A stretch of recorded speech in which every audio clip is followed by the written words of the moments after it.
नमस्कार, आप देख रहे हैं न्यूज 18 का डिजिटल प्लेटफॉर्म। मैं हूं आपके साथ सृष्टि शेखर। पश्चिम बंगाल की राजनीति में एक बार फिर हलचल तेज हो गई है। विधानसभा चुनाव में मिली हार के बाद टीएमसी यानी तृणमूल कांग्रेस और उसकी प्रमुख ममता बनर्जी की मुश्किलें बढ़ती हुई दिखाई दे रही हैं।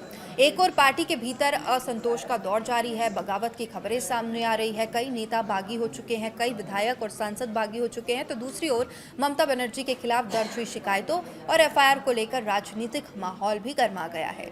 ताज़ा घटनाक्रम की बात करें तो ममता बनर्जी के खिलाफ कोलकाता के हेयर स्ट्रीट थाने में एक एफआईआर दर्ज की गई है। शिकायत में उन पर भड़काऊ बयान देने का आरोप लगा हुआ है और पुलिस ने मामला दर्ज कर जांच भी शुरू कर दी है।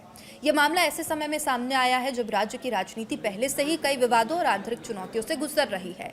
अब जानकारी के मुताबिक शिकायतकर्ता का आरोप है कि ममता बनर्जी ने एक सार्वजनिक कार्यक्रम के दौरान ऐसा बयान दिया जो सामाजिक और सांप्रदायिक तनाव को बढ़ावा देने वाला माना जा सकता है। आरोप यह है कि 2 जून को कोलकाता के रानी रासमनी रोड पर आयोजित एक सभा में दिए गए कुछ भाषण के कुछ अंशों को लेकर विवाद खड़ा हुआ और इसी बयान के आधार पर पहले सिलीगुड़ी में शिकायत दर्ज कराई गई थी और अब कोलकाता में भी ये मामला दर्ज करा लिया गया है। बताया जा रहा है कि इससे पहले एक वकील ने Siliguri cyber crime police station में शिकायत दर्ज कराई थी। अब एक कारोबारी द्वारा कोलकाता के हेयर स्ट्रीट थाने में ममता बनर्जी के खिलाफ शिकायत दर्ज कराए जाने के बाद मामला और चर्चा में आ चुका है। पुलिस अधिकारियों का कहना है कि शिकायत के आधार पर जांच की जा रही है, सभी तथ्यों का परीक्षण भी किया जाएगा। अब राजनीतिक विश्लेषकों का यह मानना है कि यह मामला केवल कानूनी नहीं बल्कि राजनीतिक रूप से भी काफी महत्वपूर्ण हो सकता है, क्योंकि चुनावी हार के बाद पहले से ही पार्टी के भीतर असंतोष की खबरें लगातार सामने आ रही है। कुछ विधायकों द्वारा अलग गुट बनाने की भी चर्चाएं हैं और राजनीतिक गलियारों में सुर्खियां बटोर रही हैं और ऐसे में ममता बनर्जी के खिलाफ दर्ज हुई एफआईआर विपक्ष को सरकार और पार्टी नेतृत्व पर हमला करने का एक और नया मुद्दा दे सकती है। विपक्षी दल लगातार आरोप लगा रहे हैं कि सार्वजनिक मंचों से दिए जाने वाले बयान समाज में विभाजन पैदा कर सकते हैं।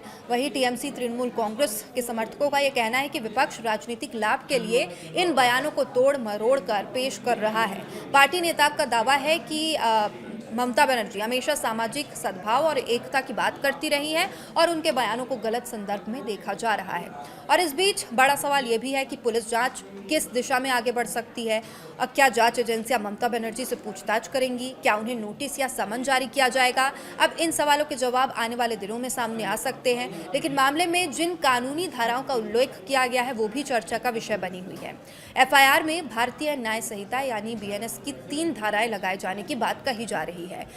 इन धाराओं को अगर हम समझें, पहली धारा बीएनएस 196(1) है जो विभिन्न धार्मिक समुदायों के बीच दुश्मनी या वैमनस्य फैलाने की से संबंधित है। ये एक गंभीर प्रावधान माना जाता है। दोष सिद्ध होने पर सजा तथा जुर्माने का भी प्रावधान है।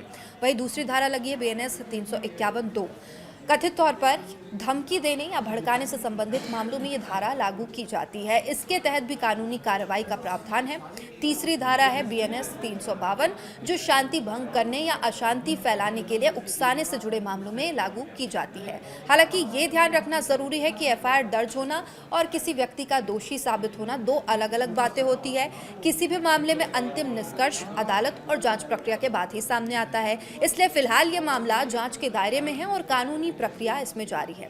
और इसी दौरान ममता बनर्जी और तृणमूल कांग्रेस के अन्य नेताओं से जुड़े कुछ अन्य मामलों को लेकर भी चर्चा हो रही है। रिपोर्ट्स के अनुसार कुछ मामलों में जांच एजेंसियां सक्रिय है, संबंधित लोगों से पूछताछ भी की जा रही है और इससे राजनीतिक माहौल और अधिक गर्मा गया है। राज्य की राजनीति में ये घटनाक्रम इसलिए भी महत्वपूर्ण माना जा रहा है क्योंकि आने वाले समय में विपक्ष और सत्ताधारी दल के बीच राजनीतिक टकराव और तेज हो सकता है। राजनीतिक दल इस मुद्दे को अपने अपने नजरिए से जनता के सामने रख रहे हैं। सोशल मीडिया पर इसे लेकर कई तरह से पोस्ट किए जा रहे हैं और दोनों तरफ से बहस भी जारी है। तो कुल मिलाकर पश्चिम बंगाल की राजनीति इस समय एक संवेदनशील दौर से गुजर रही है। ममता बनर्जी के खिलाफ दर्ज हुई एफआईआर, पार्टी के भीतर असंतोष की खबरें चल रही जांचें राजनीतिक चर्चाओं के केंद्र में है। हालांकि कानूनी प्रक्रिया अभी शुरुआती चरण में है और किसी भी निष्कर्ष पर पहुंचना जल्दबाजी होगी।